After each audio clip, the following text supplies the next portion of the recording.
Hey everybody, welcome back to the FantasyPros Football Podcast. I'm your host, Dan Harris. With me is my guy, Kyle Yates, and to honor his long-standing request, I'm going to introduce him in a manner consistent with Perd Hapley of Parks and Recreation, which is to say, and now I will introduce Kyle Yates, who is the person who's going to be speaking to you after I stop talking. Yates, what's up, man? How you doing? Yes, you did it, finally. I know, you've been waiting for it. I have been waiting for this. I speak to you like that generally, so you just wanted me to edit on the podcast. We are huge Parks and Recs fans here, and we have a little debate about Perd, but whatever. Anyway, Yates, how was your weekend? It was good, man. It was good to step away, to finally get to the point where I could just not think about football for a little bit. It's been crazy the past couple weeks, but to now get to a point where we are, back in the swing of things. We're getting news out the wazoo, with training camp starting up here and padded practices. So yeah, I'm good, man. Yeah, it's feeling real. Well, this is going to be a good show. By the way, we are on Twitter at DanHarris80, and Kyle's at KyleY NFL. So we have a good show for you today because everybody knows ECR, Expert Consensus Rankings. We bring in rankings from experts all around the league, and we also rank them for accuracy. And so today we're going to be doing a deep dive into one of our most accurate experts, and I mean that as hardcore as I can mean that. He is the most consistently accurate expert, or at least one of them in the game. It's Jake Ciely from The Athletic. You can find him on Twitter at AllInKid. Jake, how you doing? I'm doing good. Yeah, I appreciate the intro. Yeah, at least for football and baseball. Those are the only two, not anything else. I don't know. Do you guys do accuracy for basketball? Do you even do that? No, we don't. We do sports betting, Jake, which thank you for bringing that up. I was the 13th most accurate sports bettor last year, there you go. Like in accuracy rankings too. And I was 7 in season last year. So they tease me because I like to bring that up. Look, now that I've got to, what do you want? That is nothing, let's be clear, compared to you inside the top 10 in-season accuracy every year of the accuracy competition, except once where you fell all the way to 18th or something like preposterous within the top 20. And again, you are also the most accurate fantasy football rankings for draft-wise in 2017. Also, you're up there in baseball. Yates, are you intimidated right now? Because we're going to be talking about his rankings, and your whole job is to be like, Jake, you're wrong. Are you ready for it? Yeah, I think so. I don't know how well it's going to go, but after that intro, but yeah, I'm ready. Trust me, it's not going to go well for you, Jake. Out of curiosity, when you are ranking, because this is a question I wonder about just philosophically. Do you rank it where sort of you think players are going to end up at the end of the year? Do you rank it more as this is a draft board if you're drafting now? What's sort of your process in that? Yeah, it's where they end up. So this is season-long values. A perfect example, there's actually a lot of perfect examples, but the perfect example would be Clyde Edwards-Helaire before Damian Williams even opted out. And I had him as top 10. I said it might take a few weeks, but once he's there for the top 10 of what he's going to be after that, will probably be about 6 or 7, which is where he's jumping up to now. But even with that 20 before that, for those first couple games that I'm factoring in, that's going to equal out top 10 at the end of the year. So I'll do a couple columns. I even just did a column recently of I called it my projections I hate. And one of them is, I've said time and again, I wouldn't take Kenyon Drake in front of 3 different running backs that I named. And it's because, this is what it says, but Amari Cooper, Deshaun Jackson, we know the volatility week to week. There are certain players that my projections spit out, and I'm just I don't like them there, but I'm going to rank them there because that's what the end of the season, that's where I believe they should be. Right. Yeah. No, I get it. That's always sort of a difficult part of ranking. We all do projections, the 3 of us. It's hard when you look at your projections. You're like, I don't really like where this ends up, but you sort of have to deal with that. Anyway, today, I say that, and I should have trusted myself last year. I don't think I talked to you at the time, but I first ran my projections last year. Lamar Jackson came out as QB2. Yeah. And I said, no, I got to push him back. And I pushed him back like an idiot. Well, at least today, first of all, there are 2 things. One, we did talk about that on Game Changers, another podcast you can check out. You can hear Jake's entire backstory over at Game Changers. You can search for that anywhere you listen to podcasts. But also, I hope part of what we're going to be doing today is we're going to be talking about where Jake differs from our expert consensus ranking. So hopefully, Jake, I don't know. Hopefully you've got a Lamar Jackson number 2 lurking there for you before we get into it and you haven't changed it yet. Before we do get into that, I do want to remind everybody about our cheat sheet creator. Just go to fantasypros.com/draftwizard. Look on the left-hand side. Under the options is cheat sheet creator. Put in your league parameters. You can spit out custom rankings for your draft. What do I mean by custom rankings? You can create your own rankings if you want in a spreadsheet. Put them into the cheat sheet creator. That'll spit out, a perfectly just looking cheat sheet for you. You can pick certain experts from our expert consensus rankings. Just have them in there. You like 2 or 3 experts. You really like their rankings. You want to just see them in a ranking sheet. Great. Put them into your cheat sheet creator. You can then use those rankings in our draft assistant or our draft simulator to practice. It's seriously whatever you want. It is remarkably easy to use. We had a recent redesign. The new interface is really sleek and intuitive. It automatically saves your changes, and it's all in one page. Again, that is our cheat sheet creator tool, which you can find over at fantasypros.com/draftwizard. And also, before we get into it, let me tell you about another one of our podcasts. It is called The Daily Juice. I affectionately refer to it as simply The Juice. It is a 15-minute daily sports betting podcast. It is hosted by Matt Peralt. He has spent the last 5 years of his life out in Vegas. Every morning when you wake up, boom, it is there waiting for you. NBA playoffs, NHL playoffs, MLB, UFC, NASCAR, and now, of course, the NFL. Matt has been engulfed in sports betting his entire life. He brings up these points so casually about NASCAR and UFC from a gambling perspective that just completely blow me away because, frankly, it's one thing to be uber competent in sort of the everyday sports you think about. It's another to basically know everything there is to know kind of about those sports. Once a week, he usually brings on an insider as well from within Vegas, gives you some great background stories about what's going on in the industry. We give away prizes. It is awesome. It is quick. You can find it anywhere you listen to podcasts or go over to bettingpros.com/dailyjuice. Again, that's bettingpros.com/dailyjuice. Give it a try. You will not be disappointed.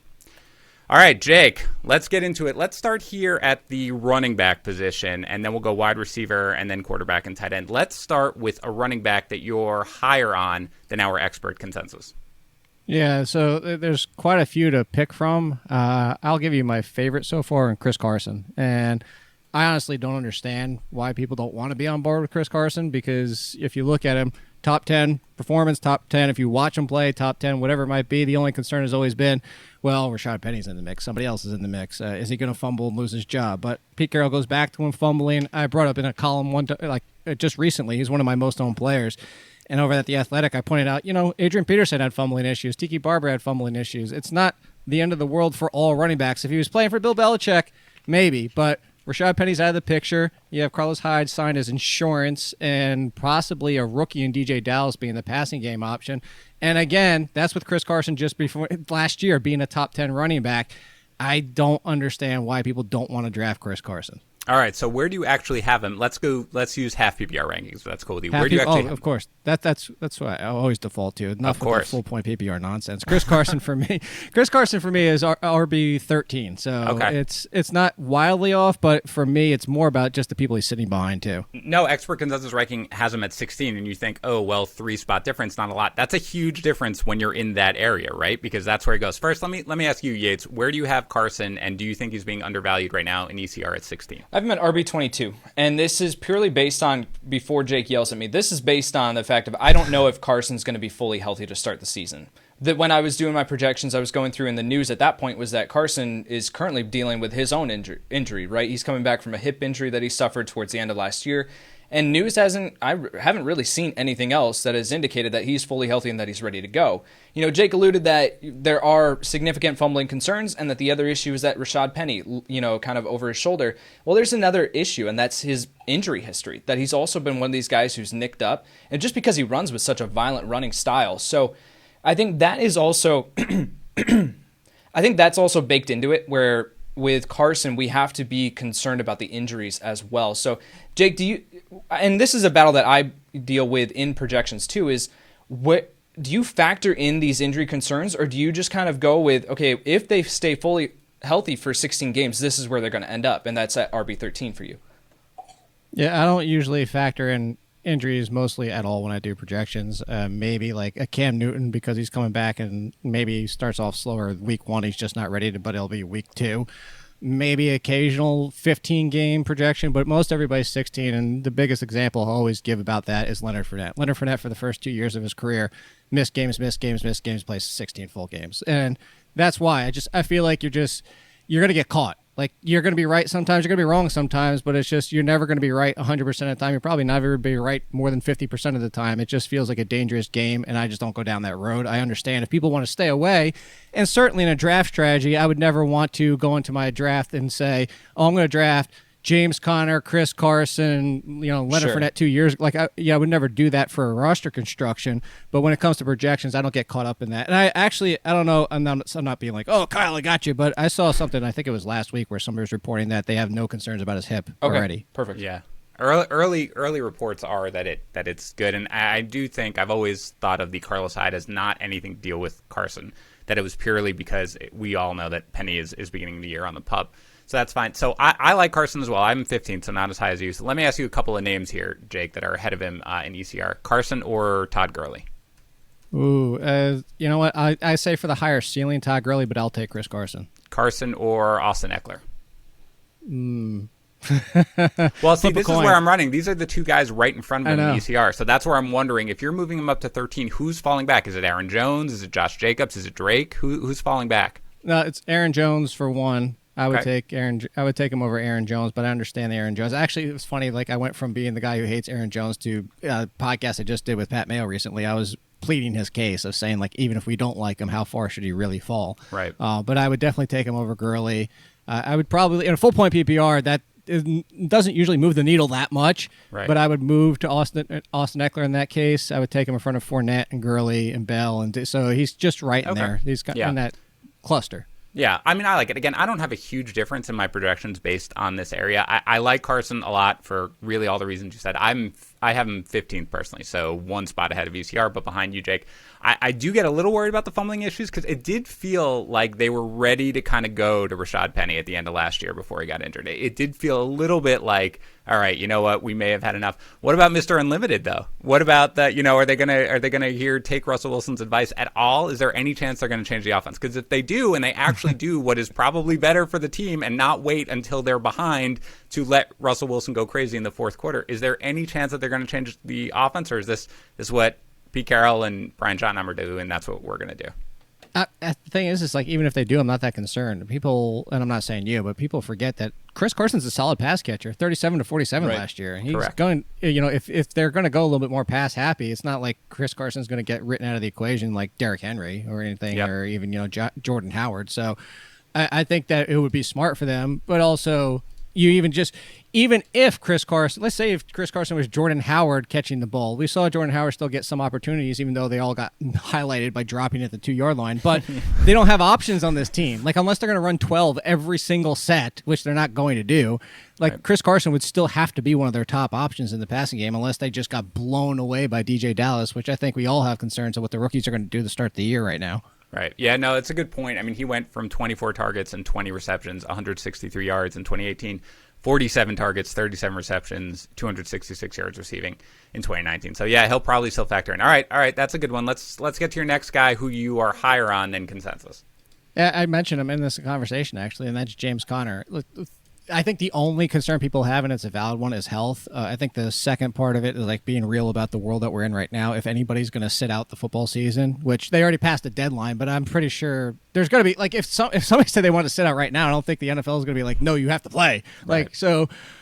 James Conner, for somebody that, came back from cancer, I was on the fence worried that he was going to be one of the ones that opted out this year. He said he's going to play. I'm not saying he's not changing his mind in any case, but also his health has always been a concern. But the thing I go back to is even in just 13 games 2 years ago with Ben Roethlisberger, still throwing for 5,000 yards, he was still a top 10 running back. He is a little bit touchdown reliant, but we know Mike Tomlin likes him. We know Mike Tomlin, when he likes somebody, is going to give him the bell cow treatment. And James Conner, like I'll phrase it this way, and I'm not saying this is a safe assumption to make, but if I told you today James Conner is playing 15 games with Ben Roethlisberger, we would put him inside the top 10. 100%. And that's why I'm on James Conner. Yeah, all right, out of curiosity, on James Conner, what does that mean? Where do you have him ranked? I have James. Let me go back to I have James Conner. See, I factored in 15 games for him, so he falls back one. If I put the 16th game, he would be up right next to Chris Carson. So right now, he's 17 for me. Okay, that's fine. So he's 18th in ECR, but basically, if you took out the injury concern, he'd be more like 13, 14, right? That's basically what you're saying. At least. At least. Yates, what do you got? At RB21. So I'm right, and there's Jake knows this. The difference between RB22 or RB 17 is just a few points. So I'm right in that range with them. Yeah, I'd love to pretend that I have controversy with this one, but I really don't. I love Connor this year. It really is all health. And again, look, they recently came out. I don't know the details of this. I don't pretend to be an expert, but that saliva test, I guess it's supposed to, that the FDA just approved, that's supposed to be really fast acting. Hopefully, when you have high risk, hopefully if they're able to do that and they're able to get results immediately and things that are reliable, that will really sort of, obviate the need for these guys to be worried necessarily. I completely agree on Connor. I'm just going to check right now where I have him just to make it clear. I have him 16th right now. Nice. Yeah, he's just a guy who, when even last year, right? Even last year when he had the poo-poo platter at quarterback, he was on pace for more than 1,400 total yards and 14 touchdowns when he got injured. That was through week 7. So, yeah, he's a little reliant on the touchdowns, but he does get all the, 34 red zone rushing attempts over the last 2 years, 17 rushing attempts inside the 5 over the last 2 years. He's going to get those attempts as they get close, regardless of anything else. So, not that exciting. We are all in agreement right here. Connor, definitely undervalued. All right, who's your last guy here, Jake, who you are higher on than our expert consensus? Yeah, this is half-point PPR, but especially PPR. I own a ton of Boston Scott, and I don't understand. This is another one I don't get because he's the new Darren Sproles. Like Doug Peterson we've talked about it for years. 2 things. He doesn't do a bell cow running back, but he also has the Darren Sproles in the backfield all the time. Somebody. And he was trying to make somebody happen after Darren Sproles with the Smallwoods of the world, and he kept trying. And now he has Boston Scott, and that's who Boston Scott was for that stretch run where Greg Ward was admittedly their best wide receiver. But even if it's Jalen Reagor and Deshaun Jackson, it's like this role is still going to be in their offense. Now, you can like Miles Sanders as the quote-unquote bell cow running back and still like Boston Scott because that's a role that he fills. I'm not super excited to own Boston Scott of oh, look out, he's my RB2. But if you're talking about a flex and a half or a full point PPR, he's essentially James White and not getting the James White treatment. So, again, let's put it in context. He is 50th in ECR and half PPR in our expert consensus rankings. Where do you have him? 33rd. Ooh, wow. Ooh, spicy. He's right there with Tariq Cohen, Darrell Henderson for me. That's the name, and James White. Those are the names he should be living with. All right, Yates. Go after him. You have him, 75th? I've at 62. So it all depends, but this is also with the caveat that I need to go back, literally on my to-do list is to restat the Eagles receiving core and do projections for them because we got news that Greg Ward is going to be, involved in this offense. I still have Alshon Jeffrey, factored in coming back off the pup that he seems destined for. So I need to go back and reevaluate. However, I don't think that I'm going to have him all the way up at RB33. And I think it all depends on what you view the role that Miles Sanders is going to take as the pass catcher.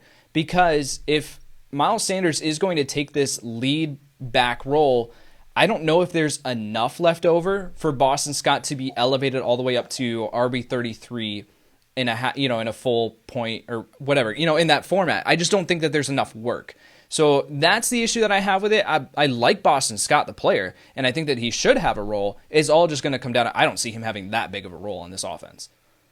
Jake, let me ask you something. If tomorrow Washington cut Peyton Barber and the Eagles signed him, does that impact at all how you would feel about Boston Scott, or would that just be Miles Sanders? You think Scott's got his role carved out regardless? I don't think it plays into either one of them. I think at this point, if it's something you look at Doug Peterson, is he hasn't really had a Miles Sanders for many years. And that's one of the things is it's almost the chicken and the egg argument. Is it that Doug Peterson truly hates bell cows, or has he never really had a running back that he could treat that way? So the one constant I will say is that Doug Peterson has always tried to have a Darren Sproles type role, even before he was the head coach to the Eagles. He likes that pass catching opportunity there. So I have Darren Sproles See, look, I just did it. I have Boston Scott for over 40 receptions, and I just think that's where the value comes in. Again, the reason I said James White is because is he going to be running 7-10 times a week? No. Is he probably going to score rushing a touchdown most weeks? No. And that's the volatility you get. But if you're telling me my flex running back, which is 33, if you get a flex running back, a half-point PPR, full-point PPR is Boston Scott, I'm going to be happy with it at least. Yeah, I'm caught a little bit in between. I have him higher than ECR. I agree, 50 to me. And yeah, I'm sure Yates is going to move up when you restat out because I'm 39th, so I'm not as high as you are.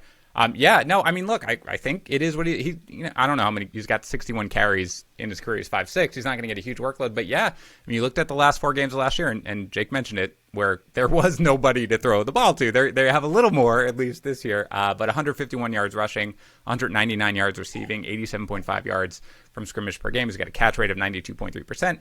He's a guy who I think, I was thinking about him versus those high-end backups, right? The guys who, if the starter goes down, a guy like Tony Pollard, a guy like Alexander Madison, Chase Edmonds, and where he fits. And to me, like, there's sort of a line where you start thinking about those guys. But to me, Scott's above those guys because he's a guy who you can start in half PPR. He's a guy who I think you're going to be able to start most weeks as your flex, essentially, at least borderline for that. So if you're going wide receiver heavy, he's a great RB3. Yeah. I've got a question for Jake. So, Jake, with Boston Scott having that significant of a workload, what do you foresee Dallas Goedert's role? Do you have him? Because, like, running back, tight end, there's a correlation between their targets, the similar areas of the field. Do you have Dallas Goedert heavily involved at all? No, actually, I think I'm one of the lowest people on Dallas Goedert right That's now. That's probably where those targets not heavily. are coming from. I have Dallas Goedert at tight end 20, but I still have him having 52 receptions. It's just I think a lot of people are thinking it's going to be 1-2. Goddard's essentially like the third wide receiver, and some people have Goddard getting 60, 70 receptions. I just don't see that happening with Zach Ertz still there. I think what we saw at the end of the season for Goddard is like, I feel like the end of the season argument, the byproduct was more of Goddard than it was for Boston Scott. Like, I don't see Boston Scott losing his 7 to 12 touches a week. I think the real hit, if the wide receivers do step up, that being Rager and the rest, I think that's going to hit Goddard more than anything. Or possibly, I have Zach Ertz outside my top 4 for the first time. He's not on the list, that's why I'm throwing it out there. But like, I don't own Zach Ertz anywhere. I'm legitimately concerned that he takes a step back this year. Wow. All right. Interesting. Low on the Eagles tight ends. That's I'm not in that camp. But comparison. That's fair. That's fair. It's a podcast for another time. Let's stick with running backs here. Let's go now 3 that you're lower on than consensus. Who's your top guy? My top guy is going to be the top guy that I was wrong about last year, but I wasn't wrong about his production. It just was the touchdowns. It's Aaron Jones. And Aaron Jones, look, we knew the touchdown regression was coming this year. That to have what he did in rushing yards by the way, like, he's up there with Derrick Henry with 16 rushing touchdowns. Derrick Henry ran for 460 more yards. The person who ran for 1,018 and Mark Ingram, one of the best running offenses in the league, had 10 rushing touchdowns. Aaron Jones had 16. It just was going to come back down to earth to begin with. And now you draft A.J. Dillon, who is essentially a slightly lesser version of Derrick Henry. It's not that I don't like Aaron Jones. I've said this for years. I love him on a per-touch basis, one of the most efficient running backs. Just you bringing the power option with, they've been trying to make Jamal Williams and Dexter Williams and but they've been trying to make other guys a complementary option, and now they have a beast next to him. I am legitimately concerned that he doesn't even reach double-digit rushing touchdowns. So where do you have him, out of curiosity? I know he's got to be in this range, right? I mean, he was right behind Chris Carson, 15. Okay, all right. How about you, Yates? How do you feel about Aaron Jones? Same thing. I'm at RB12. I'm lower than ECR just because looking at A.J. Dillon, they drafted A.J. Dillon for a purpose, and it's going to be to have immediate impact. Now, we can sit here and we can say what they should do is that they should give Aaron Jones the amount of touches that he deserves, because, again, I agree with Jake that he is a phenomenally talented running back. But for him to have now Jamal Williams, who I think is still going to be involved in this offense, and then A.J. Dillon, he's going to lose some of these goal line touches, even though he's incredibly efficient. So, yeah, he's a risky pick, I think. And then, again, like I've said it before, in this range, there's not a whole lot separating RB12 and the other guys lower. So I could easily get him to RB15.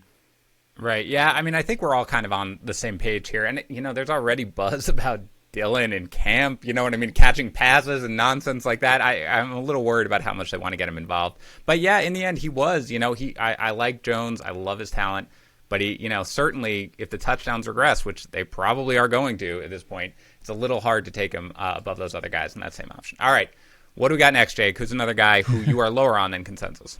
It's Melvin Gordon. Look, I don't know if this is people think Philip Lindsey isn't any good. I don't know if it's the fact that they brought in Melvin Gordon as a free agent. I mean, Melvin Gordon looked good for his time when he came in and pushed Austin Eckler into the complementary piece, but they were both still top 20 running backs down the stretch. The problem I have with Melvin Gordon is that he's never been that good of a runner. Like, we know the metrics. They've been thrown out by site on site on site. Like, his yards per carry, his broken tackle rate between the tackles. He's good, but he's a volume guy. Like, I personally have said this a lot about Melvin Gordon. I don't think he's that much different than Mark Ingram. Like, he's a volume runner. He gets a lot of yards that he should get, but he doesn't do a ton more. And we're bringing him to a new offense with a ton of options. Philip Lindsey, for 2 years in a row, has rushed for over 1,000 yards. And I'm not saying Melvin Gordon is not going to be the lead. I just think if you're going to put Melvin Gordon at RB16, you're telling me he's carrying 65% of that backfield. I don't think that's happening, and that's why I think he's way too high. And where do you have him, Jake? I actually have Melvin Gordon at RB22. Okay, yeah. I've got right him there with Mark Ingram. I've got him at 23, baby. So let's go. Yates, what about you? Where are you?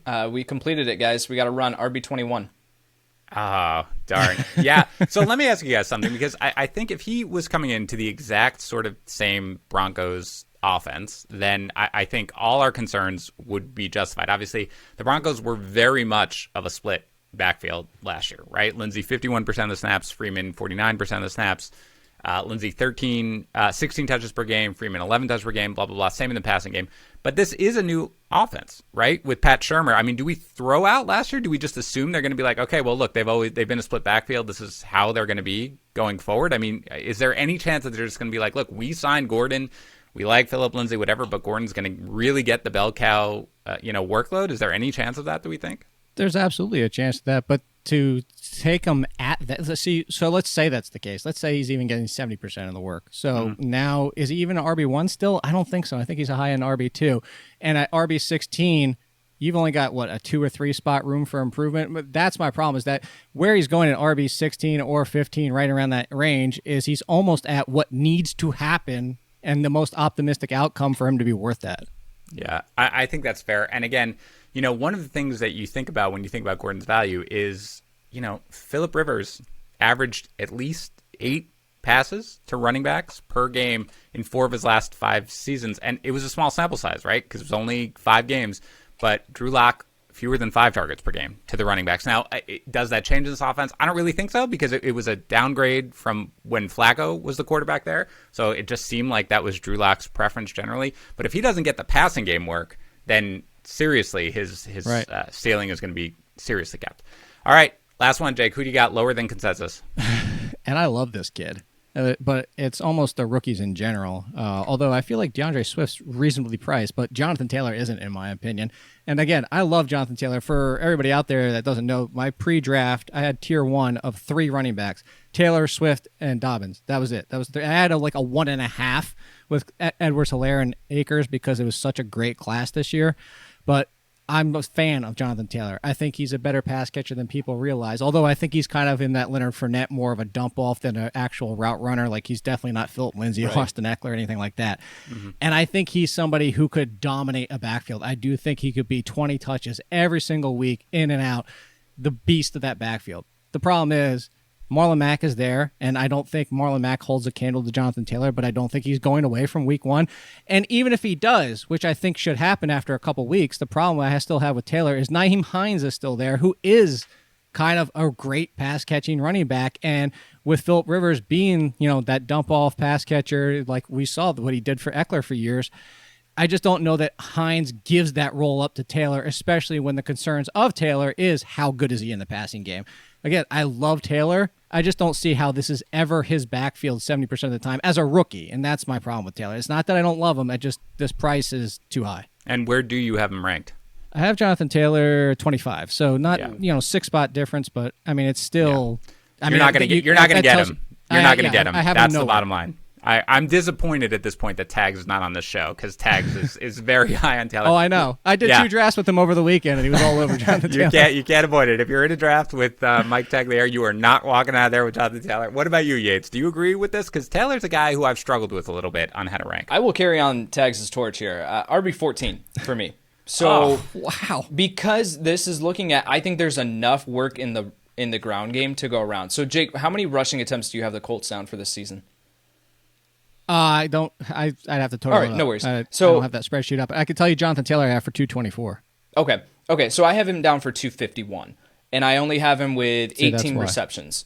So looking at Jonathan Taylor, though, I think that Marlon Mack will still be involved, and I have Mack down for 140 attempts on the ground. Nyheim Hines for only 56, but there is enough work to divvy up with Marlon Mack and Nyheim Hines. Now, I don't have Mack, and it depends, too, Jake, on where you have Mack ranked. I have him down at RB 54. I don't think he has enough work to be able to sustain. I'm at 46. Yeah, so like kind of on this. So I have how many rushing attempts? I have 440 for the team, not including Philip Rivers. I have 464, including Rivers. So okay, like there's a little bit of the. I mean, that's 20, almost 25 touches right there. So I mean, we're right in that range though. Like I only have Rivers for 19 rush attempts, and that was including Rivers. So yeah, I have Rivers for 12. Yeah, yeah. So I mean, or negative right, 7 and for yards, negative 7 yards. Yeah. So I guess it all depends on how you want to divvy up this work and how much work you give to Marlon Mack. I don't think Mack is going to be as involved, and I think that the minute that Taylor steps onto the field, it's like you supercharge the position with Marlon Mack. I think Mack has been great. Well, I won't call him great. Good for fantasy football comparative to where you've drafted him in previous seasons, but I think he's just a guy. He's just been running behind a fantastic offensive line. Now you add I agree. Now you add in Jonathan Taylor, who is one of the best pure runners I think that we've seen in the past couple seasons. I think I'm putting him in that class with, Saquon Barkley as far as a runner. He's not the pass catcher that Barkley is, but I think you put him behind this offensive line. I have him down for over 1,000 rushing yards and 9 touchdowns. And then again, with only 18 receptions on the year. But that's enough to get him up into RB14 territory for me. Yeah, it's a tough call here. Taylor is 19th in ADP, 22nd in ECR. I'm 22nd. I'm caught in the middle because I do think Mack, and I've always thought Mack, forget about this report that came out, last week, right. Whatever, that Mack is going to, I always thought Mack, you're just not going to turn the keys over to Jonathan Taylor right out of the gate in this environment where you haven't no preseason games or anything like that. When you have a capable back like Marlon Mack, I mean, Mack isn't a schlub. I mean, he's fine. He's perfectly sort of capable to do what needs to be done for now. So I'm caught in between a little bit. But yeah, I mean, look, bottom line is if you want Taylor, you got to go get him. Right. Because someone in your league wants Jonathan Taylor. Is going to, 100%. And he could. I've actually said this a lot. Is I think he's this year's Miles Sanders. Is that he's going to take over that backfield. I just don't think. Whereas if we had preseason, it could have been week 1. I think now we're looking at hopefully week 4, 5, 6, somewhere in that range. So it comes down to, do you want to draft and wait or not? Because to your point, I'm not even saying let somebody else draft and go trade for him because of what you have to spend for him. Sure. The person getting him is not going to be willing to sell him low. So It's either you need to go get him and wait on him, or you're not getting him. Yeah, no, absolutely. All right, let's go here to wide receiver now, Jake. Let's talk about 3 guys who you are higher on generally than the industry. Yeah, well, the first one, I'll just gloss over the first one. Can we start with Davonte Parker? The dude is just like ballistic last year, and all of a sudden, yes, I understand all the concerns with him, but we want to push him down into the 20s. Can we just stop with that? So I'm just going to jump right to the next one. Where are you on him? Hold on. I won't push you then because you want. But where are you on Parker? I have Davonte Parker 14th. Ooh. I've met 16. And why not? Like, seriously, he was, again, look, Preston Williams wasn't hurt for every single game when he was number 2 from week 4 on. Number 2, the only person in front of him was Michael Thomas. I'm not putting him in that conversation. I'm not even putting him inside wide receiver 1 conversation. But to bump him outside of the top 20, I still, like, this is legit. This feels like when Davante Adams, everybody said, oh, he can't catch, and he disappointed the first year when Jordy Nelson got hurt, and everybody's like, oh, he's going to be the guy, and disappointed, and then nobody wanted to come around to him and say, oh, look, he learned to catch, and he's been playing really well. Everybody was slow to adapt. Look, we dealt with 4 years of Parker ticking us off, but, like, forgive and forget, guys. Come on, let's move on here. So I'm going to go to the guy right behind. Go ahead. I'm sorry. You're already mad. I just want to get one thing. Yates, where are you on Parker? I said I have him at wide receiver 16. I'm in complete agreement. All right. Well, I'm the low guy. He's still 20. Jake, he's still 20. All right. He's in my top 20, but he's 20 for me. No good. All right. Fine. I'm the loser. I'm the loser of the show. All right. Go ahead, Jake. Go on to your next guy then. So I'll go to the one right behind him in the ADP right now. At least what I'm looking at is DJ Chark. Like the people keep focusing at the end of the year consistency, and I understand it. But let's also talk about the consistency from Gardner Minshew and the quarterback roulette that was there for a little while, back and forth, and then Minshew's back and take whatever it might be. Chark is Minshew's guy. Chark, something I said when he came out of college is that he has number 1 NFL ability, as in if you looked at this team when he was drafted, they had a bunch of number 2s, in my opinion. It's like, who's the guy to step forward? None of them really, like Randall Cobb. Randall Cobb's a great compliment. D.D. Westbrook, a great compliment, but nobody had that number 1 ability. And DJ Chark comes in and does it and breaks out last year, and he breaks out, and all of a sudden people are just still like, I don't know. Yet, what do you hear constantly about the Jaguars? Oh, they're going to pass a ton this year because their defense and their team stinks. They're moving away from Leonard Fournette and that garbage back there, and they're doing this and they're doing that. Okay, so who's going to take it away from DJ Chark? D.D. Westbrook? No, Minshew didn't even like going to him. He went to Chris Conley more. Is it going to be Chris? No, it's DJ Chark's a number one wide receiver in the NFL. How do you, I kind of feel like people are making up reasons not to like him for no good reason. All right, give me the context. What's the number? Where do you have him? 16. 16? Okay. Yeah, that's big. Right there with DJ Moore. No, I mean, that's big. 21 in ECR, 22 in ADP. Yates, what do you think?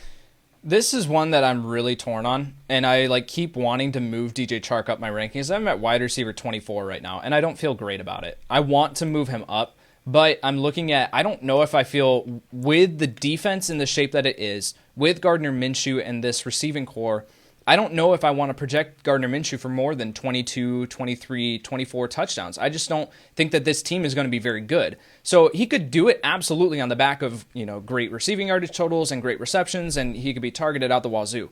But if you're not getting the type of touchdowns that these other guys are, or just the amount of pure, he only had 118 targets last season. So it's not like he's a DJ Moore where he's going to be up around the 140s this season. So I think it's all on the back of touchdown production. I only have him with 7 receiving touchdowns this season versus his 8 last year. And it's just because I don't know if I can project Gardner Minshew for more than 22, 23. So the problem is you need more Minshew love. That's the problem. That's also true, actually. You do need more Minshew love, 100%. And to me, I don't know. This one, it's overly simplistic. Weeks 1 through 11 last year, wide receiver 5 in half PPR formats. Then he hurt his ankle, okay? And he kind of battled the ankle injury a little bit on and off for the rest of the season. It's not that hard to me. He is a supreme talent. I mean, he is big, he is fast, he can absolutely get it done. And if they play him in the slot at all, I mean, he's good. He's not going to be the primary slot receiver, of course, but 20 targets out of the slot last year, 4 touchdowns. If they manage to sort of, maximize that part of him, I think he could be in for a monstrous year. I admit I'm not quite as bullish. I have him 20th, so, just slightly ahead of VCR. But he is a guy who I'd like to get on a lot of teams. So I definitely side with Jake a little bit more here than Yates. But again, it is somebody as well. I do like Gardner Minshew quite a lot, unfortunately, which is a little weird As to say. Sidebar, real quick, I will say, too, not to be like everybody out there, don't pay attention to the Chark argument, but basically everybody from wide receiver 12 to, I would say, 25, one touchdown can make a difference in 10, 15 spots this year. Yeah, exactly. Yates and I talk about that all the time, about how it's like, well, I have this guy 6 spots different, and the different in overall fantasy points for the year is 8, right? That's right. The thing. That's what happens. I have some that aren't even a point per game difference. Yeah, except Davonte Parker, who is obviously just massively undervalued. All right, who's your last guy here, Jake, that you are higher on than consensus? I have to pick one. I'll let you throw out a couple names, but I'll throw you all 3 names and then I'll stick with one. So okay. Jameson Crowder, Anthony Miller, and Preston Williams. I love all these guys, but I'll pick out the one that could be the number 1 for his team because Miller and Williams are the number 2s. But Jameson Crowder, for me, I'll put it in the most simplistic version out there for everybody out and say, I can't wait to hear this. If you love Terry McLaurin, why don't you love Jameson Crowder?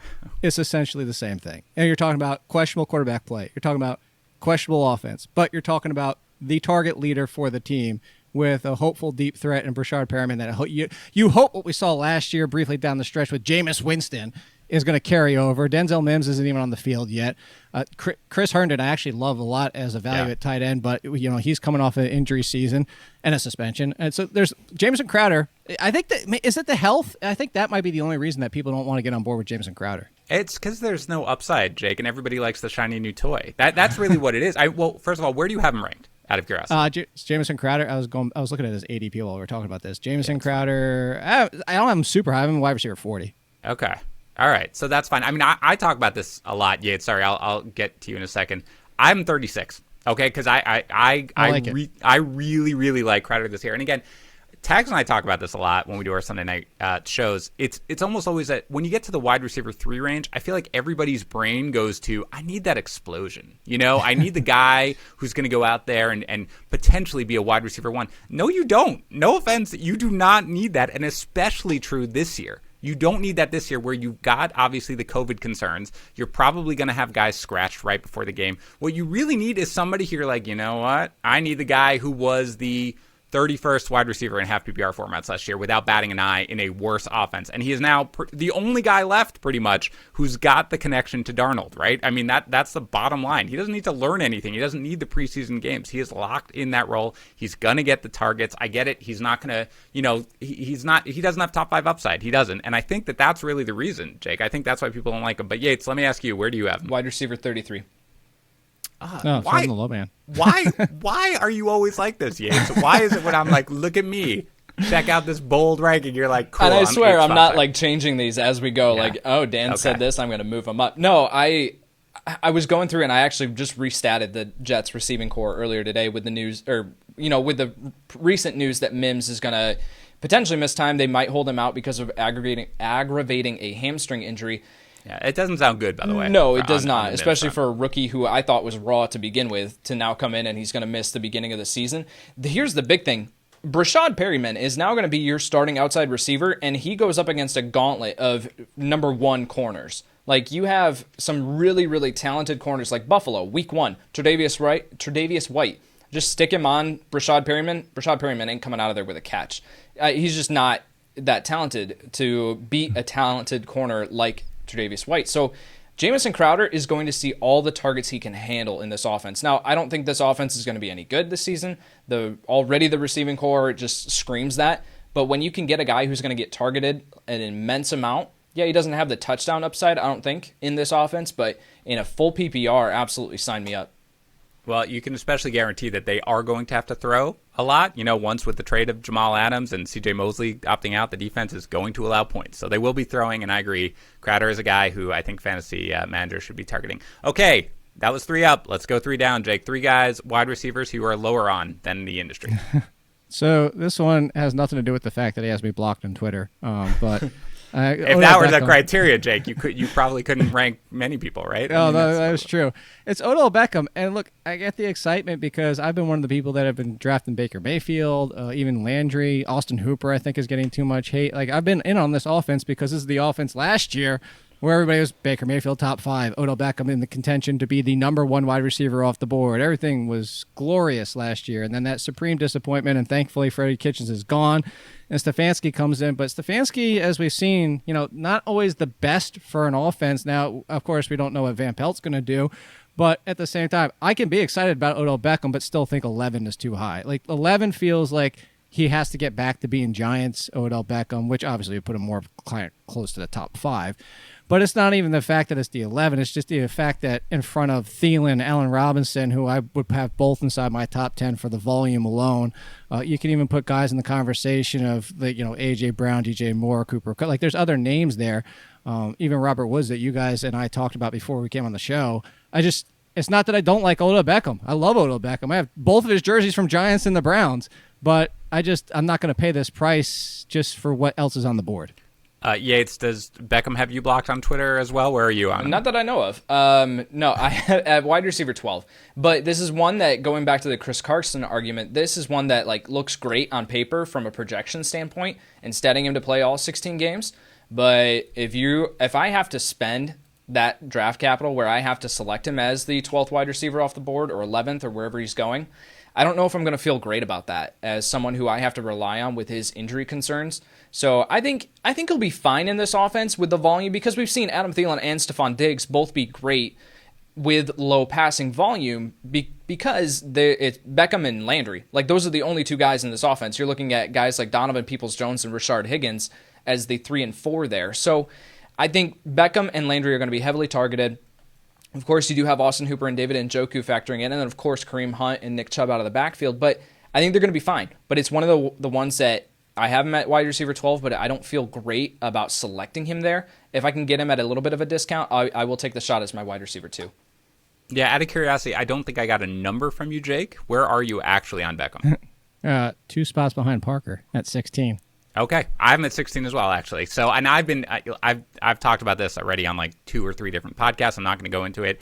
that much. It's obviously there is some injury concern, but it's the offense. There are so many mouths to feed. I don't think he's going to see the 25% target share, of course, that he saw last year. I don't think he's going to see the 10 targets a game that he's seen his entire career. I just don't see it. And with that, and I'm also worried about the work inside the 5-yard line. Like I only have him for 7 touchdowns, right? Mostly because that just feels like it's going to be so much. It's Stefanski too. Again, they could change. These are different weapons that he ever had, right. But just it feels like it's Chubb, and it might be even Hunt second when it gets inside the 5. Yep. No, I completely agree, and I've kind of made my point on too. So we're pretty much. I mean, Yates is sort of right in the middle, but I'm with you. All right, who's next, Jake? The one that I will never draft, never have. I've traded for him once because the owner got ticked off enough that I traded for him. But Amari Cooper. Look, this goes back to your first question that we led off with, and this is a great example of that. I will never own Amari Cooper as a wide receiver 1 because, yes, he finishes there. But does he do it every single week? No. Does he even provide wide receiver 3 or better numbers every single week? No. He provides a lot of single-digit performances. He has a lot of blow-up games. And that's as it was. And he finished as a low-end wide receiver 1. You add CeeDee Lamb. Blake Jarwin's supposed to break out. Ezekiel Elliott's still going to get his. If you told me that Amari Cooper was the second wide receiver on this team at the year-end in value, it wouldn't shock me. If you told me he was third, I'd probably be mildly surprised. But because of how many weapons they now have on this team, his inconsistency to begin with, let alone the fact that Michael Gallup was more... Now, he scored more than Michael Gallup, but Michael Gallup was on his heels and more consistent than he was over the last few games last year. And there's just no way on earth you tell me Amari Cooper is a wide receiver 1, let alone inside the top 10, you are out of your mind. And where do you have him, Jake? Amari Cooper, I keep forgetting you're asking me that. I'm asking you that every time. I don't know how you're still forgetting. I have him wide receiver 19. Ooh, that is though. Look, to your point, and I'll turn it over to you, Yates. Tags, we talked about it on a show last week, is boom bust and everything in between. Yeah, you mentioned it with Amari Cooper as a wide receiver 3. Only a wide receiver 3 or better 62.5% of the time. Yep. So basically 38% of the time, he was outside wide receiver 3 range, and he had a bust rate, which on taxing is in PPR, 7.9 PPR points or less, 31.3% of the time. That is crazy for somebody who you're drafting near a wide receiver 1. I get the injuries, but Yates, what about you? What do you think here? Head over to youtube.com/fantasypros and watch the video on this, because while Jake is talking about Amari Cooper, I look like a freaking bobblehead. I'm just sitting here nodding the entire time. Jake, wide receiver 19, right here. Oh, I am right with you. All right. I'm wide receiver 16, I think. So I'm lower on him, certainly. I have no idea. I have no idea why he's being drafted inside the top 10. Okay, hold on. Let me make the devil's advocate argument. Okay, he was great last year until he battled injury. Why can't you just be like, well, he's going to be great when he's healthy, and yeah, he battles injury, but we just talked about we don't really project injury, so why don't you just give him credit for... Wait, what game was that injury? Was it in the middle of the season? Yeah. Yeah, he still had that 5 and then that 0 on that, almost a 0 essentially against the Jets. But that's the thing. That's still Amari Cooper. Well, here's the thing too. For me, if they had kept Randall Cobb, or if they had brought in another basic slot receiver, I would be more on board with Amari Cooper. But they brought in freaking CeeDee Lamb. And you do not bring in CeeDee Lamb to not target him or utilize him in this offense. I have these guys with Amari Cooper 112 targets, Michael Gallup 106, and CeeDee Lamb 101. Like, all of them just are right in this range together. All right. I'm just going to put it out there, okay? Weeks 1 through 10, okay? Weeks 1 through 10, he was the wide receiver 3 in half PPR leagues, okay? He was on pace for more than 90 catches, 1,500 yards. 13 touchdowns, and then he was injured at the end of the year. Again, I want to make it clear, nobody yell too much. We're on the same side on this one. But there is an argument. I can see people being like, because I've been in on every other piece of this Cowboys offense. I love Gallup. I'm higher, on Lamb. I love Jarwin.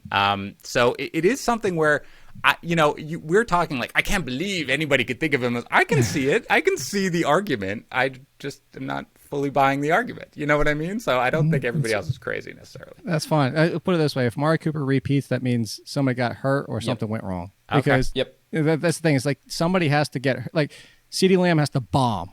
Or Blake Jarwin doesn't stake a step. Like, he's a non-factor. Because you got to think about Mike McCarthy, too. And you go back to the Packers days. It's like, it's 3 guys. There's going to be 3 guys in the running back. And because Zeke's not going away. So somebody's getting left out. Or they're just all going to be wildly inconsistent. Yep. Well, just to put a cherry on top of this debate, you mentioned Gallup. And yeah, he was more consistent. Again, going back to tags, boom bust, everything in between. Again, he was a wide receiver 3 or better in a higher percentage of his games than Amari Cooper, 64.3%. He only busted 14.3%, way more consistent. So I get it. I'm with you. Just trying to play a little devil's advocate. Who's your last guy here who you're lower on than consensus? Oh, it's poor man's version of Amari Cooper. It's Will Fuller. And like, I don't know if he passed out rose-colored glasses for every fan of his, and that's all people look at him through, because I understand the big games, but people go back and like they only remember those 4 games from 2017. They don't remember the 6 games after that where he didn't even top 5 fantasy points. You go back to 2018. They remember the first 3 games. They don't remember the 3 games after that where he didn't score more than 7. You go back to last year. They remember when he won you a week single-handedly. They don't remember that was the only game he scored touchdowns, and he only had one other game where he even topped 60 or 89 receiving yards if you want to conclude the playoffs, but 69 in the regular season. Will Fuller is fine in best ball. Will Fuller is amazing on DraftKings. Will Fuller is great as your wide receiver 4. He is not worthy of being a starting wide receiver every single week because here's the thing. Everybody's like, oh, he just has to stay healthy. I'll ask you guys this question. I'll kind of reverse it onto you. If everybody is healthy on this team, who's the number 1 wide receiver? It's Brandon Cooks. Thank you. Why are we pretending that he's better than Brandon Cooks? Okay, first of all, I'm sorry that it took until now for you to get as fired up as you are because I love it. It's my favorite thing. Okay, let me start with Yates because then I'm going to play. First of all, I need to know where he has him ranked. I need the question, Jake. Where are you on Will Fuller? Wide receiver 46. Okay, see that's good. He is in expert consensus ranking, wide receiver 35. That's a jump. Okay, that's a big one. Yates, go ahead. Then I will make my point. Can we have Jake on the podcast more? I would love it. Especially this version of Jake that just came out now. The Will Fuller version of Jake is the version of Jake I want on every time. Go ahead. Wide receiver 40. Okay. I don't think that's bold enough for Jake. All right, hold on. Let me put this out there again. I just want to start some debate. Take Will Fuller's last 16 games, so a full season, with at least 70% of the snaps, because to be fair, and we have to factor this in, he's got a whole bunch of games where he comes in and then he leaves with injury, right? And we can factor it in. But if you guaranteed him full health, last 16 games, and this is with DeAndre Hopkins, right? 80 catches, 1,200 yards, 6 touchdowns, more than 10 yards per target. Cooks has to come in. He's got to learn this offense. There isn't that much time for him to have chemistry. Cooks, what I talked about last week, the concussions scare me. But if Fuller is healthy, I don't know who would be the wide receiver 1, Jake. I honestly don't. I think it might be Fuller for me because of the fact that, again, he's already got the chemistry and Cooks is coming over and there hasn't been any chemistry built in the preseason games. All right, well, then I'll devil advocate your devil advocate. What is that? Dare you? That's not a thing, but go ahead. Was it like the Satan devil advocate? I don't even know what that is. So you talk about, how about Brandon Cooks going from the Saints to the Patriots and putting up 1,000 yards and 7 touchdowns? How about when he went immediately from the Patriots for 1 year to the Rams and put up 1,200 yards and 5 touchdowns? I am not concerned about Brandon Cooks acclimating to the Texas offense.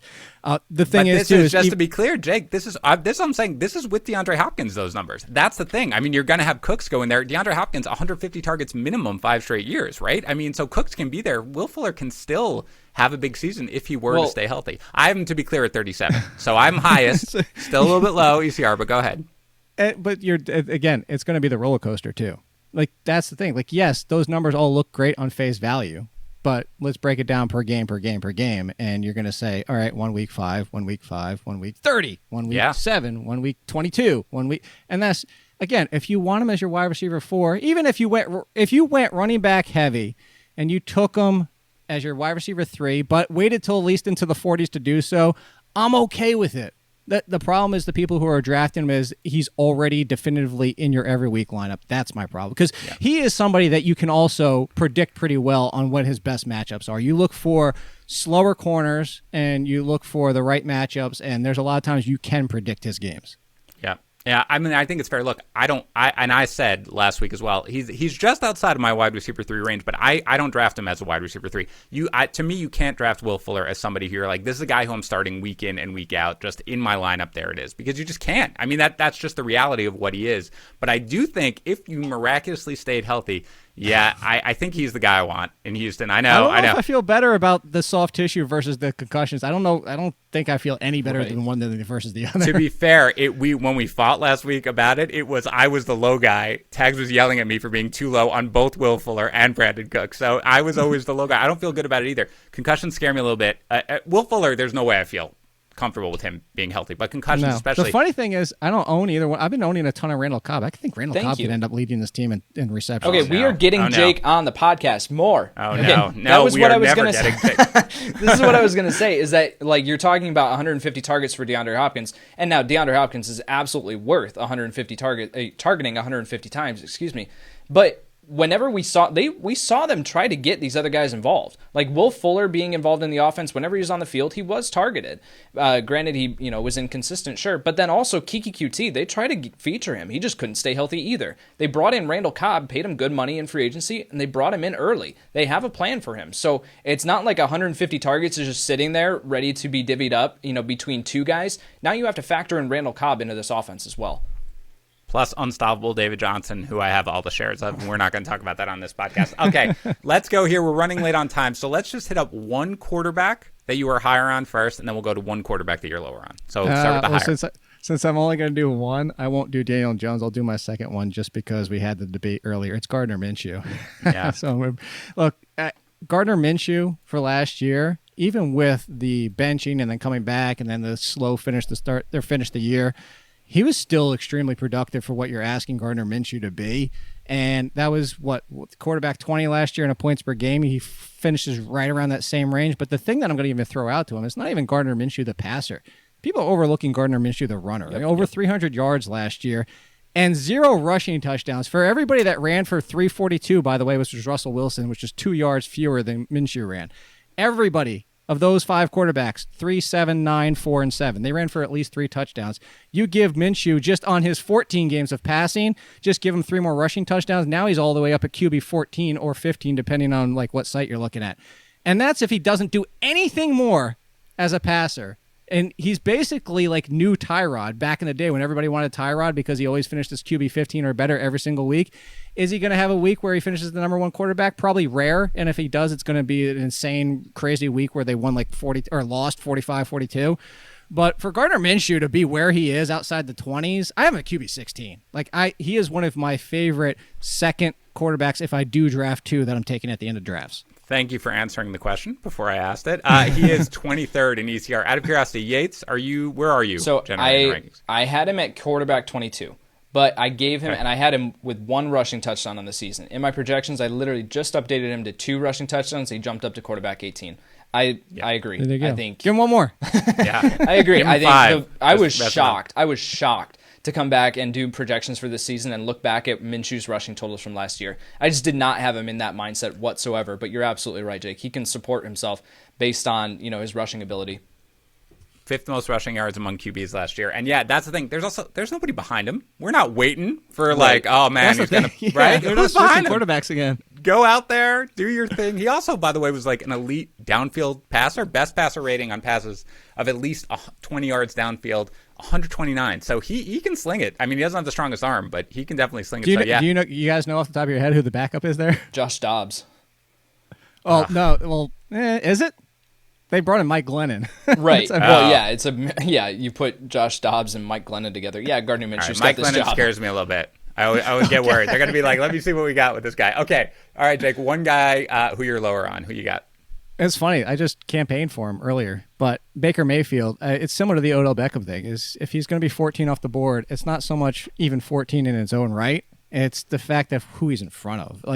I have Daniel Jones at QB 12, and that's why I bring it. To put him in front of there, I don't want to say Ben Roethlisberger.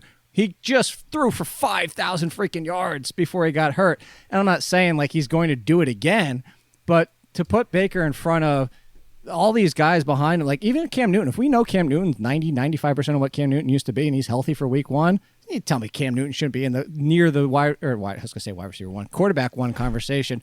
I don't not like Baker Mayfield, but there's no way I'm taking Daniel Jones, Ben Roethlisberger, Cam Newton, and probably another 1 or 2 guys behind him because I have him at QB 18. Oh, man. Thank you for answering. Okay, Yates, what do you got? I have him at quarterback 22. I agree. I think looking at, for Baker to finish where he's being drafted right now, he has to finish with incredible touchdown production incredible touchdown efficiency because the passing volume simply isn't going to be there in this offense. So, and he's not. Yeah, how many attempts do you have him for? 512. I have him for 540, and I still only have him for 29 touchdowns. Yeah, I mean, I can see a plausible path where he bounces back, but I agree. I'm not there. I mean, you just look at what happens under Stefanski. Obviously, he's the head coach, but I assume it's going to be his offense. The Vikings went from 13th in passing yards per game in 2018 to 23rd in 2019. I know they didn't have Thielen essentially for most of the season, but yeah, I'm not in on really any Browns pass catcher this year. I'm just sort of staying away, and I'm pretty fine with it. All right, tight end. Who you higher on than consensus, Jake? Hayden Hurst, Helmsley, man. Look, he's stepping into Austin Hooper's role. They went out and found the replacement, and that's what I would say. Like, forget the name. Throw Noah Fant there. Throw Jonnu Smith there. Throw Jack Doyle. Like, tight end stepping into Austin Hooper's role, period. If he's a talented tight end, that's all I need to know. And the thing with Hayden Hurst, and it's, I was one of the people that did it, that joked the Ravens at the time for taking him when they did, and then they took the better tight end later in the draft.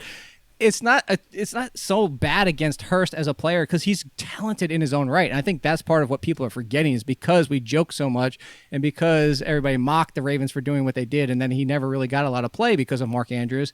He's a great blocker. He's a good route runner and a good pass catcher. If he even gets Austin Hooper's production in 13 games over 16, like we don't even need him to do Hooper on a per game basis. Just get what Hooper did for his injury shortened season. He's going to be in the tight end one conversation. Like Hayden Hurst at 14 doesn't sound like that's that big of a gap, but I have Hayden Hurst at tight end 9. Yeah, you ready to be the low man on Hayden Hurst, Jake? Yates, what do you think? 7? Is that where you at? I've met 5. What? What are you even doing right now? I've had him there. We've talked about him on. Yes. Fine. Okay, I am at 7. And frankly, that's me really almost being egged on by Yates, who just keeps moving him up, I think. Anyway, now I this is one, and again, ECR is a little higher on him, actually. ECR now has moved all the way, and this is recent. ECR now, Jake, you actually, what number did you say you have, Matt? 10 and 9. Yeah, ECR now is all the way up at 9, so it has gotten there. Thank you. Yeah, people are coming around. I think it's all you. ADP though, yeah, it's still at 14 and half. It's you guys too. It's Rich Freebar. We're all smart. It's fair. Well, I'll take it. Yeah, look, we've talked about Hayden Hurst a ton, but yeah, stepping into this role in Dirk Cutter's offense, I mean, give me a break. Hooper had 60 targets through 8 games last year, and you go back to his first stint. I mean, it was obviously Tony Gonzalez, but he was seeing, whatever it was, 118 targets per season. There's going to be a lot of targets, and Hurst can play out of the slot. It's all going to be gravy, baby. Draft Hayden Hurst, everybody. That's the one big takeaway. Yeah. Okay, who are you lower on here? Last guy lower on and tight end than consensus. I'll give you one, and I'll throw out the other name just real quick because Jared Cook is what Amari Cooper is basically.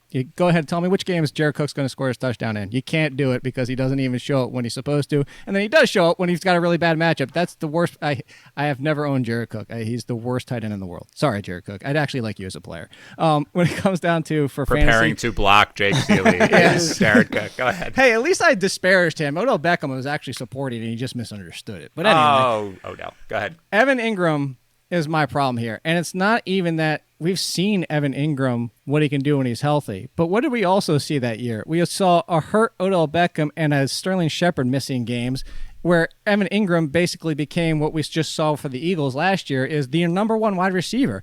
And Evan Ingram's a great talent, but you want to talk about injury history where I factored him for 15 games, which is still probably a high number because you talk about somebody who's starting to rack up the injuries. Yeah.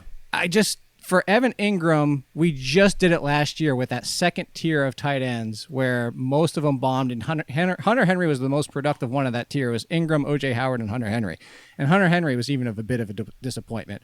But you're telling me that now you've also got Golden Tate in the mix with Darius Slayton, Sterling Shepard, Saquon Barkley, and is there a way that Evan Ingram gets 100-plus targets? I don't see it.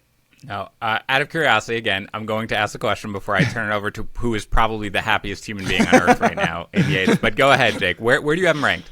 So this is a perfect example of something we talked about earlier in the show, too, when I brought up the Chris Carson of I don't love my projections. I don't love where he is because I will take Hayden Hurst in front of number 8, Evan Ingram, every single time in one of my drafts. But yet my projections have him right now as tight end 8, and I kind of hate that. I mean, by the way, just to be clear, I had that exactly the same way, but I changed my rankings because I couldn't do it. Like, if I was like, can I do this somewhere? I just couldn't have it because in no draft was I taking Evan Ingram ahead of him. Yeah, so just to be clear, and then I will turn it over to Happy Face over there.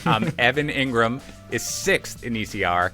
I have him 9th because I had to push him back a little bit. Now, go ahead. Yates, where do you have Evan Ingram? You can throw in Jared Cook, too, because I know you're just giddy over there. Oh, my word. I'm, like, glowing. Evan Ingram, tight end 11. And I still don't even feel great about that. I think he should be lower. And then Jared Cook, if we want to touch on him, I mean, I don't want to say my ranking because it's not good. Jared Cook, 9 touchdowns on 43 receptions last year and averaging 16.4 yards per reception at 33 years old. No, thank you. Yeah. Well, look, there you have it. Where it is the thing Kyle Yates just said about this situation. I was saving that for you, special Yates. It's a little pert athlete. Thank you. All right. Look, I wish there could have been a little more disagreement. We got spicy a little bit. Jake got worked up a little bit. We got a little Amari Cooper going over there, Will Fuller. But in the end, bottom line is this. For the most part, we're not really that different. There are some of these guys that I think we all agree are a little undervalued in half PPR, even by the ADP and by just the expert consensus rankings, and are overvalued. So this was a good discussion. I think we brought out a lot of good points, and Yates is leaving on a happy note, which is really all I want. But he is going to try to have you back on every podcast. I can just wait for the emails. Absolutely. Dan, Jake hasn't been on the podcast in a couple of weeks. I'll be like, yeah, all right. All right. Anyway, Jake, thank you for coming on. Everybody, remember you can find Jake's great work at The Athletic. Follow him on All In Kid. Jake, I hope you accept our 15 invites back on the podcast now because Yates is going to insist. I'll at least give you 50%. I'll give you a Melvin Gordon share. I'll take it. All right. Everybody, reminder to check out our cheat sheet creator. You can find that over at fantasypros.com/draftwizard. You can create your own customized rankings, use them in our draft simulator and our draft assistant. It is sleek. It is easy to use. Again, that's fantasypros.com/draftwizard and our cheat sheet creator tool. And don't forget to check out the Daily Juice, daily 15-minute podcast, gambling podcast hosted by the great Matt Peralt. We are also giving away a signed Miles Sanders helmet over there to one lucky listener, so go ahead and tune in. Find it anywhere you listen to podcasts and over at bettingpros.com/dailyjuice. Thanks for listening, everybody. We are going to be back with another episode tomorrow. We'll talk to you then. Thank you for tuning into the Fantasy Pros YouTube channel. Don't forget to tell us what you think in the comments section below. And while you're there, don't forget to hit the like and subscribe buttons so you can stay up to date on all of our future content.